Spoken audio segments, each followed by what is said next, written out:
Will it be beef, chicken, or pork that takes the gold medal and bronze in 2026 when it comes to profitability, both on the farm and at the grocery store? We're going to get into the topic of protein heavily.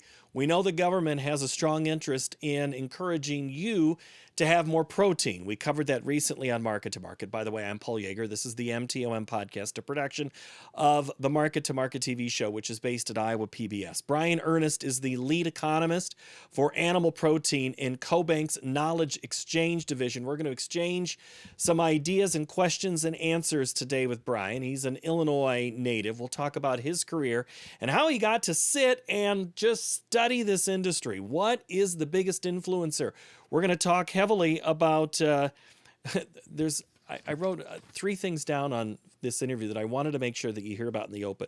We're going to talk about the GLP-1 usage and how that relates to protein and the farmer.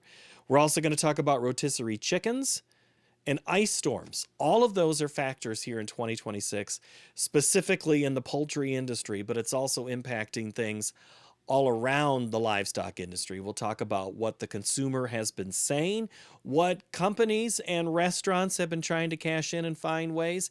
This was just a fascinating thing that extends beyond the farm, but much more to Main Street economics than I thought we were going to get into. So enjoy this episode, which is produced each and every Tuesday. If you have any ideas for me, send them in an email, markettomarket@iowapbs.org. Now let's get to Brian. So, Brian, whenever I think of Eastern Illinois, I think Tony Romo. Am I wrong on that? That's spot on. I graduated, I think, 2 years or 3 years after he did. So yeah, it's not a hugely known football campus, but certainly some good talent out of there. Well, Jim, here we go. People love to do their impersonations of Tony. I love his career and what it's gone. So you grew up in Illinois. Were you rural city kid? Kind of mixed. I grew up in a household. My dad was in manufacturing. Rockford, Illinois is kind of a manufacturing town. I think it's known as Screw City because they produce or they used to in the 1950s and 60s were capital for making screws in the United States. And so you didn't want to get into that business? You thought economics was more fun? I did. I graduated in 2001, and I went through the machinist apprenticeship program in high school, so learned how to work on lathes and mills and that sort of thing. I liked working on cars and that sort of thing in high school and college, and then went from the community college in Rockford to Eastern Illinois, and found out I not necessarily great at math, but economics and where the numbers kind of fit in and how they once you put meaning behind them, that really resonated well. So I started getting much better grades in economics than I did in other classes. So. Well, and you can always go back and repair things. I mean, things break all the time. So you're not completely walking away from your first love. This is true. I like working on my cars, not necessarily other people's cars. I found out I worked at a Cadillac dealership for a little while, and just changing oil, I noticed they didn't really have the same, I guess fascination for me working on their car as what I did. So, yeah, it's, it's quite an art form. It is, and I'm always I love the abilities and talents that people have that they can do those repairs. That was one of the reasons I'm not on this farm, is because I was not really good at repairing things. Very good at breaking, just not really good at repairing. I've gotten a little better at it thanks to YouTube. I can watch a lot of videos, but I've kind of come into the economic side of thing, and CoBank I've been exposed to. I read these releases. Your area is protein. That's still a jump. How did you get focused so much there in that realm? Yeah, it's kind of interesting. I had many different jobs through high school and college. Actually, my first job was working at a sporting arena, selling Chicago style hot dogs. So I've been around food, as a profession for pretty much my entire career. Coming from Eastern Illinois University, I worked for a company called Topco Associates. They're a co-op that's owned by different grocery store companies, and I started my adult professional career as a buyer in the chicken industry for tray packed chicken and turkeys for annual Thanksgiving needs, and through there kind of started to use my economics degree a little bit more with my next step, where I was with Inform Economics, or the old Sparks Commodities Group in Memphis, Tennessee. So my background really kind of stems from the meat side of the business, not necessarily production agriculture. And the meat side, with poultry specifically, is a little different than in beef and pork. And I'm going to couch it this way: with what we talk about on market to market, we have independent producers still in the cattle industry, so we spend more time talking cattle. But in the old days, not that long ago, we were talking hogs. It wasn't on contract. But protein, chickens, they're pretty much on contract, aren't they? Are there not as many independent producers out there? Yeah, this is true. I think more than 90% of the U.S. Broiler production is vertically integrated, and so the risk is not necessarily in the animal portion of it. It's more on the grains and the feed side, and energy, and different things. So, in terms of the producers managing their risk, they don't have a public contract on chicken, or chickens like you do with cattle and hogs and that sort of thing. So unique in the commodities space, in that there's not there's a different area or focus of the business when it comes to kind of that risk management component. And that part right now is at a, well, we just had a USDA report the day we recorded this come out that says we still have a big supply, which kind of lends itself to thinking we're going to keep a lid on prices, at least for corn, for a while, which is a main ingredient for those poultry producers, I guess. What does that Yeah, mean for the consumer?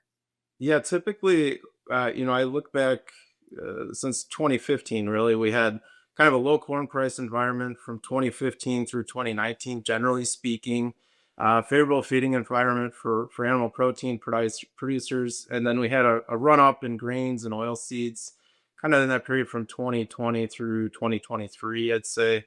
And now we're back to a situation where there's a lower feed cost component that's kind of spurring some optimism in the animal protein space. The question has been over the last 2 years, what is inflation going to do from a consumer standpoint? And that's what I've really kind of been trying to uncover. It seems like for so long, analysts were really concerned with what's going on from a supply side standpoint, and looking at that to lend information for market indicators and that sort of thing.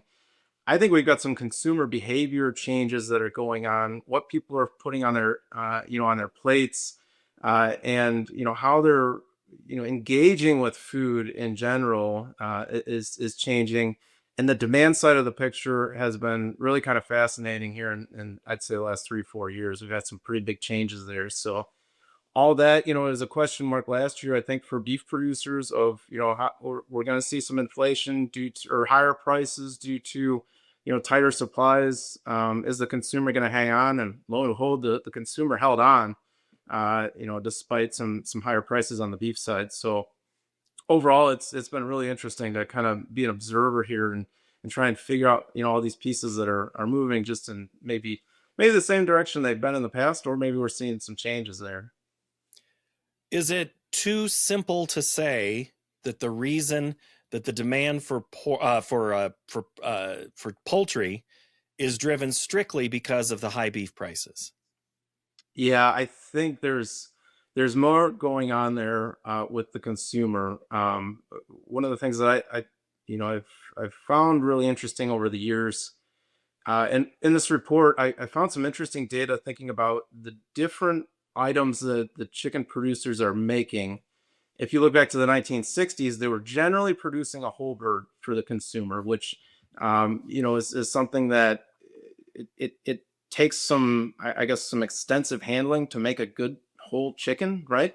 In terms of what the consumer is doing, and then at the grocery store, you had butchers in the back rooms in the 60s, 70s, 80s that were kind of cutting up bigger portions of meat to make something fits in a tray for the consumer.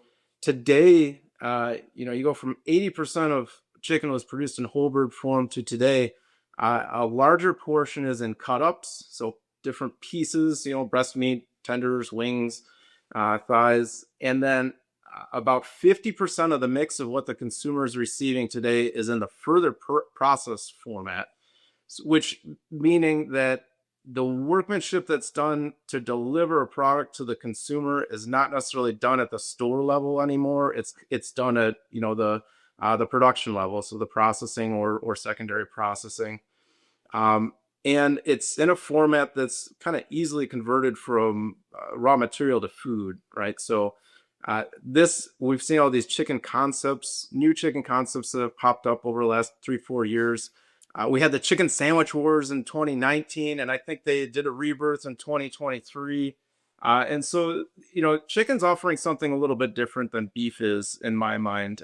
It's not necessarily just value, but convenience and some different flavor profiles and that sort of thing. And they're trying to do something a little bit new. Like I know, like Nashville hot was the new thing maybe 3 years ago, and I don't see beef doesn't necessarily need to do that, I don't think, but they're not, right? It's kind of I want a ribeye. I want that good experience that I'm getting out of it. Well, Brian, we have a couple people that like to come on the show, and they say we don't celebrate milestones with chicken. We celebrate it with beef. And does that hold true in some of your research that that's still the case? I think there's some of that still holds on. I'd like to see pork get involved in it too. But yeah, I think a lot of the eating occasions that we typically associate with food, beef can be, front of plate as well. Thanksgiving is one of those that has traditionally been a turkey holiday. But interestingly, about 5 years ago, I started seeing at grocery stores that, they had a ham option, or maybe a bone-in breast, and a ham, or now more recently, putting a rib on there. And seeing beef on the menu for Thanksgiving is definitely a cultural change where, the consumers say, hey, this is what I'm looking for. I've had difficulty cooking turkey in the past, or I want, another option on the table. So, it is interesting that we're seeing kind of that shift in behavior, that folks are a little bit more flexible with what they're looking to put together. I go to you mentioned the hog, and I look at the hog industry, and it used to be a different kind of animal even 20 years ago. And now it is really shifted to a less fat, more white meat animal. And you were talking earlier about the chicken, how some things have changed, not necessarily the whole, but has the chicken evolved? I mean, we're not making bigger breasts and bigger chicken wings, are we? Like they have made a whiter meat in pork? Yeah, that's been an interesting evolution in the broiler space. You refer back 20 years ago, and that was the focus point for the broiler industry. If you go back 40 years ago, they were concerned about having enough eggs, and producing eggs to make chickens. And then, kind of in the late 90s, early 2000s, folks were after a lean protein, and the chicken profile fit that very well, and specifically white meat. I think the U.S. consumer, maybe not necessarily that time, but in general, compared to the global marketplace, is unique in that the U.S. consumer is attracted to white meat versus a lot of the rest of the world is favors dark meat. Mm-hmm. And so the genetics and a lot of the processing followed that desire for the US consumer to have more white meat in their diet, and less dark meat. Now, we've seen kind of a shift, not a total changeover, but more dark meat come into the demand side of the equation for consumers here in the last, 5 6 7 years. Part of this is a changing culture. Chipotle is one that is a booming QSR, quick service restaurant, or I think they kind of fit into the fast casual concept. Um, that's more Mexican cuisine, right? So they're using more dark meat in their formulation for the chicken that they're looking for. It fits the flavor profile they're looking for. That's kind of a shift. You talk about, like, well, what was the producer really kind of trying to fit the needs? And it was white meat, and they produced a genetic makeup of the broiler focused on the genetics that produce more breast meat. 20 years ago. Today, I don't think we're finding a genetic component of the bird that makes more dark meat. But lo and behold, the consumer is now asking for more dark meat. So this is something that I don't know that the industry will work on it necessarily, but kind of an interesting change or shift in cultural, cuisine that folks are looking for. Which gets back to, I think, originally why I was interested in talking to you. The consumer is speaking, and they're talking when they're going to certain stores, whether it's the chicken sandwich wars that you referenced, the chicken wing. Again, we just got done with a major sporting event that focuses on, you always see the price, the price of what the chicken wing is. So, I mean, it's there in our discussion. It's that consumer. So, in 2026, what's the consumer saying about that? What are their top three things? Is it different than it was a year ago or 5 years ago? I think so. I look at the KSU meat demand monitor. They do this survey work. They've been kind of working on it since 2020, and asking the consumer, like, what are you going after when you're purchasing your protein items? Taste, freshness, price. These things really kind of, and nutrition. These things fit at the top of the list almost every month when they're looking at the survey results from their consumers.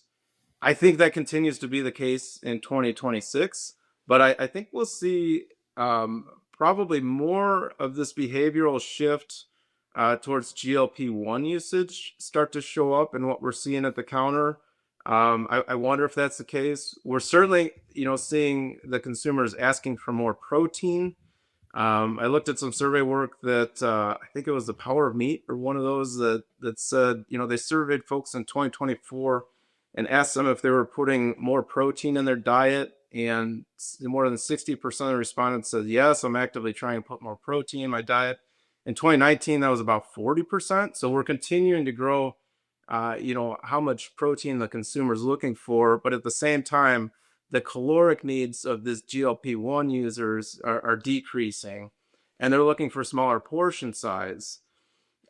One of the questions I have that I really do think this might just start to show up in the data in 2026 for consumption, in that, chicken fits that profile very well. You think about chicken nuggets, they're kind of portion size.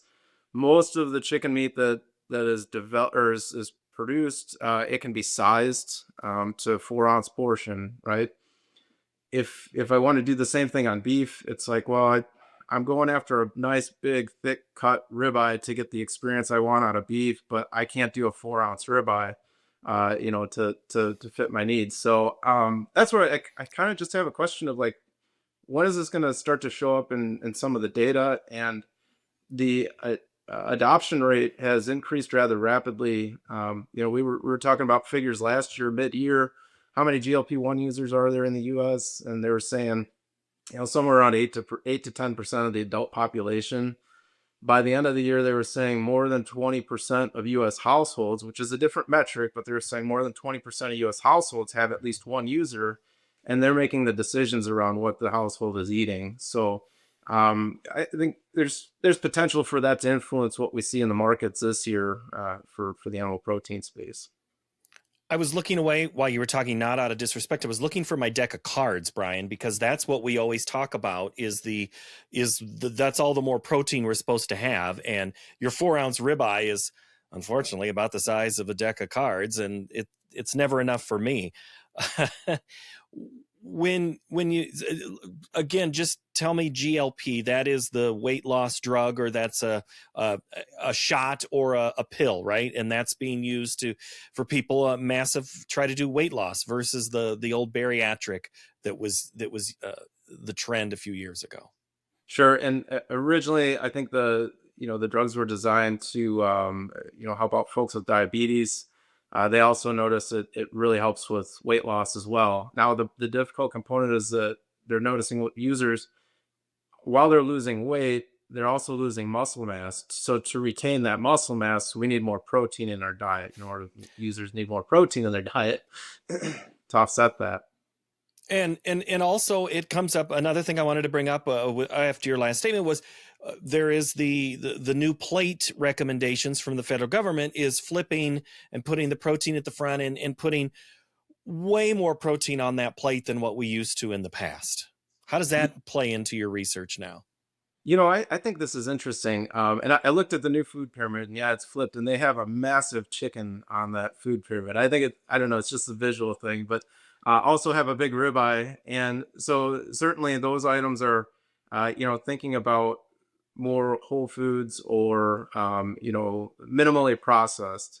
This is a trend that really started, I think, 12, 13, 14, 15 years ago, when I was more working on the food development side. I worked in the frozen foods area for a while, as a sourcing manager.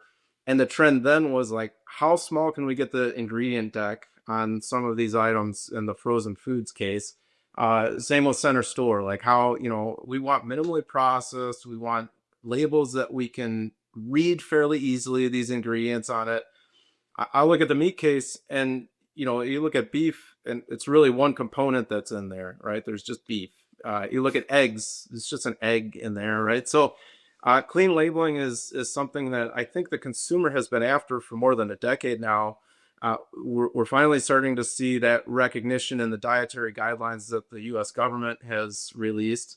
And so I think it fits more naturally with what most folks that are focused on their nutritional needs are already doing. Where I see maybe a change is in government food programs. So what's qualifying for SNAP, or what the military is purchasing for participants there, or in the school lunch programs, these sort of things. That's where I see some of the purchasing behavior probably has some is dictated and may have some change in the upcoming year. And a fresh piece of meat that's unprocessed, and I'm talking the only processing is taking skin off, is a lot different than grinding up a bunch of parts, putting it together, which is what the pork industry is concerned about with the Make America Healthy. The sausage is considered processed, which by definition it is, where the chicken breast or whatever is the piece of the chicken, if it's not combined together, is not processed. So can chicken even come out even rosier than maybe we thought a year ago? I hope that they get this right. And what I mean by that is just that the food components that are being focused on, hopefully they are the more, I guess, healthy options for consumers at the end of the day. And that also from a cost standpoint, that it's kind of leading consumers or leading purchasing behavior towards items that are nutritionally beneficial. They're also value conscious. And so I don't know that I'm completely concerned with kind of what changes will be made, but my hope is that they kind of get it right. One of the things that I know the National Chicken Council has come out with, when thinking about new dietary guidelines, the guidance that has been given around what items qualify. And so a value conscious item in my mind is the rotisserie chicken. This item has been around for years, right? And we in our household we're buying this on a regular basis because we can get a $5 chicken that's already cooked, feeds the whole family for at least one meal. It's easy, and this item does not qualify currently for users of SNAP benefits or the WIC program. And I think it's because it fits in the prepared food segment. And there's a lot of items in the prepared food segment that should, that may be bundled all in kind of the same category. So maybe there's some room for this to have kind of further discussion, a little bit deeper thought. I don't know. That's way out of the realm of what I'm able to really concentrate on. But I do think it's great that there's kind of room for discussion on this now, and that they're making some decisions, hopefully that are for the betterment of the U.S. populace. Okay, go with me again. This is another crazy thing that I think you'll be able to go with me. We talk about in the cattle industry, what's happening now is these animals are getting heavier as people are holding on to them longer, whether for price or whatnot. And the animal or the processing plant is slowing chain speeds for various reasons, whether it's labor or supply of the animal. What variability does the poultry industry have to make a bird heavier or to hold it, and what does that have implications on both the company who's vertically integrated with the animal, and you and I as consumers. Yeah, it's interesting. They're all different processes for bringing meat to the table. With the beef cattle, traditional beef cattle production. I don't know the specific timeline, but you could be talking year and a half, 2 years, or whatever before that animal, when it's born or when it's conceived, to when it's turned into beef. For chicken, it's like 35 days, right? When they know when it's being put in the barn to when it's being delivered, and it can have a lot of variance. Just bearing on the weight of that bird, just a couple days within the schedule.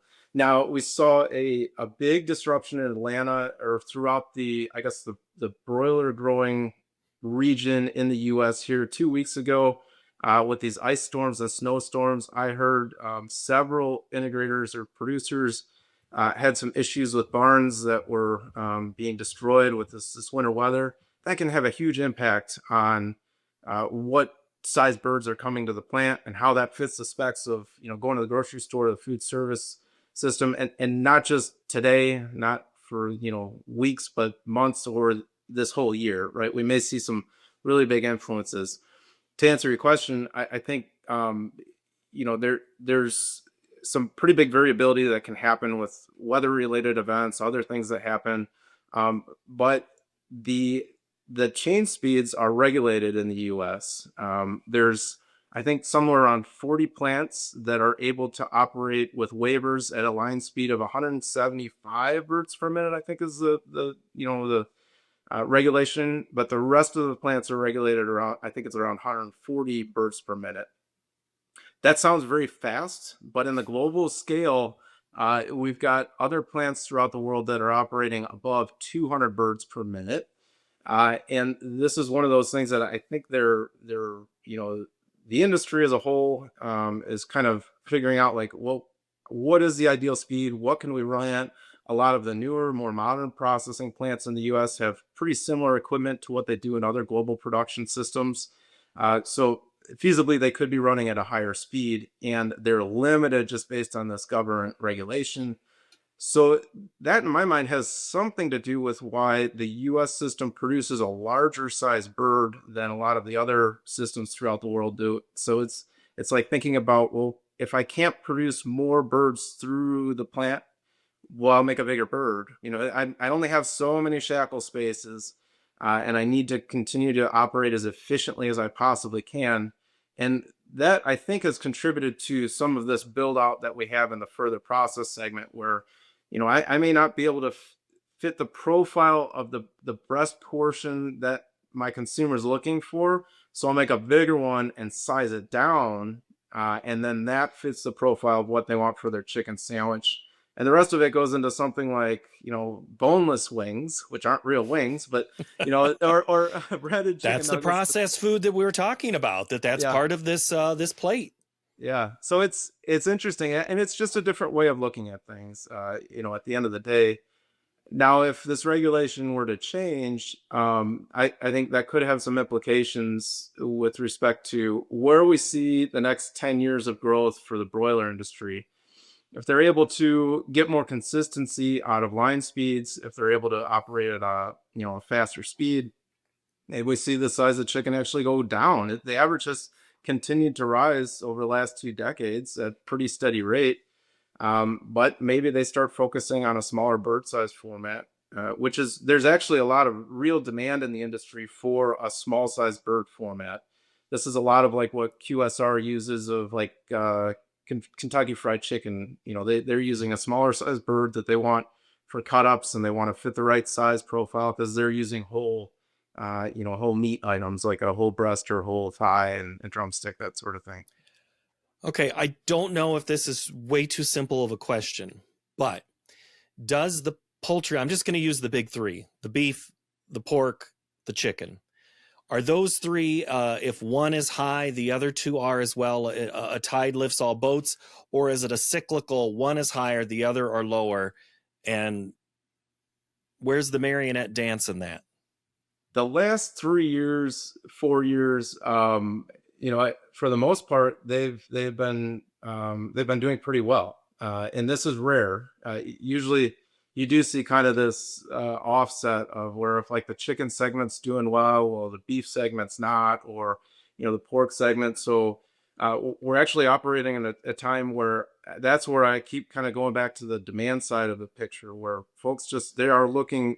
Beef is winning out in terms of exceptional demand. Um, the pork side of it, if you look at a demand curve for pork in general, they're not seeing as much lift, but it's favorable compared to where it was 5 6 years ago. And the chicken side of the equation, the demand is I think stronger than it's ever been there too. So in general, this space is doing quite well, despite some, I would say, some massive hurdles from a consumer goods standpoint. I think there's a lot of consumer good areas that are kind of struggling through this environment of higher inflation, but the animal protein space has attracted the consumer, and they're holding on. And we didn't even get into eggs, and we didn't get into HPAI, which has influenced those two cycles. But are those still constant worries for protein or for poultry? Yeah, I was just at IPPE, which is International Production and Processing Expo in Atlanta, and we had kind of leaders of different poultry organizations throughout the world that showed up to an IPC event there, and it's top of mind. We had several sessions that were talking about how bird flu is endemic to flocks throughout the world. It's and regionally there are areas where we have really strong poultry production that are continuing to struggle with how do we mitigate the risk, and it continues to come back to biosecurity, biosecurity, biosecurity, despite talking about things like vaccination, and other methods of maybe trying to mitigate the risk. That seems to be the number one, concern and area for continuous improvement throughout the poultry space. And I think it, the industry is doing the right thing by continuing to try and improve their methods there, and focusing on this because it's not going away anytime soon. And there's some pretty severe implications when we think about supply and trade and those sort of things as well. Well, and it makes for political campaigns where eggs were high. That was driving, there were all the rationing of, maybe I use the word rationing incorrectly there, but there were people, you'd see different sourcing for eggs and people were cutting back. But now they've come back to a much more normal level that we enjoyed prior to the first big HPAI outbreak. Okay, Brian, let's close with this. Outlook for the rest of the year. What has what can take home the gold for profitability for all parts of the sector? Can it be the poultry? Can it be the pork? Or can it be the beef? I think there's one aspect of this that we didn't really talk about too much, but broiler meat prices, breast meat was hitting kind of a record high type environment in the second quarter last year. We had really strong feature activity of chicken at QSR segments, new chicken concepts. That thing it did really well at the retail segment as well. Lo and behold, in the fourth quarter, the market got really sloppy. Things fell apart, and we had a pretty strong dive in terms of breast meat prices, and there was plenty of room in the market to put that together. So what I think that means for 2026 is as we get into the grilling season this year, and as we get into a season where there's more room for feature activity, chicken is positioned really well to be successful as a value competitor as well. Again, and I think for the beef segment, they're continuing to win on really high quality. The consumer has recognized that the value in high marbling, and they're recognizing that, hey, I can get a really nice steak item even at Walmart, at where I would just look for a value steak item, they can find prime grade beef there even. And then on the pork side of it, pork can be a contender when it comes to quality and value. I think they're starting to focus a little bit more on more high end cuts, Mm-hmm. and they're thinking about genetic profiles that produce a little bit better eating experience for the consumer. So I'm very optimistic across the space, and I think the consumer they're going to be looking for how do I get a really high quality meat item this year? And I'm still thinking really strongly about value. So it'll be another interesting year. I'm always excited for grilling season when it comes back around. And, it's there's always temptation at the meat counter for me. So Well, and I'm trying to get a football player to add some weight to his body, and he's always been interested in the protein. So we have come up with a lot of chicken, hamburger, and pork combinations here in the last year, with two more to go. So I'll continue to help the industry as best I can, one bite at a time, Brian. there you go. Yep. I'll be right there with you. I'm not sure he's Tony Romo like, but hey, we'll circle it back as best we can. Brian, thank you so very much. Appreciate your time. Thank you, Paul. This podcast is a production of Iowa PBS and the Market to Market TV show. Production supervisor is Sean Ingracia. His crew is Reed Denker, Neil Kyer, Kevin Rivers, Julie Knutson, and David Feingold. They make all of our items look good and sound good. Thank you to them. The executive producer of Market to Market is David Miller. I'm Paul Yeager. Thanks for watching, listening, or reading. We will see you next time here on the MTOM podcast.